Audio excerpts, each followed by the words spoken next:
عادت بعثة فريق الأهلي ببني غازي لكرة القدم من تونس بعدما قدم الفريق مباراة متميزة أمام نظيره الصفاقسي التونسي في نهائي بطولة شمال أفريقيا للأندية الفائزة بالكأس، حيث حل الأهلي ببني غازي في المرتبة الثانية مقدما صورة مميزة عن الكرة الليبية. الزميل زين العابدين بركان يوافينا بهذا التقرير لوصول فريق الأهلي ببني غازي إلى الجماهيرية.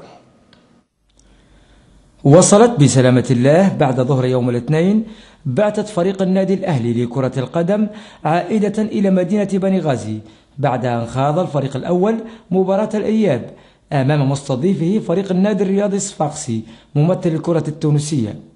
حيث قدم ممثل كرة القدم الليبية عرضا كرويا قويا وأداء مشرفا، وعاد بنتيجة التعادل السلبي في مباراة العودة الحاسمة ضمن نهائي النسخة الثانية لكأس كؤوس أندية شمال أفريقيا لكرة القدم. لقد نجح فريق الأهلي في فرض شخصيته التي برزت فوق أرضية الميدان، وكان ندا وصنوا وهدد مرمى الفريق التونسي المنافس الذي لم يتنفس الصعداء ويلتقط أنفاسه إلا مع إطلاق صافرة النهاية ليسدل الستار عن منافسات بطولة لم تكن وفية لممثل الكرة الليبية،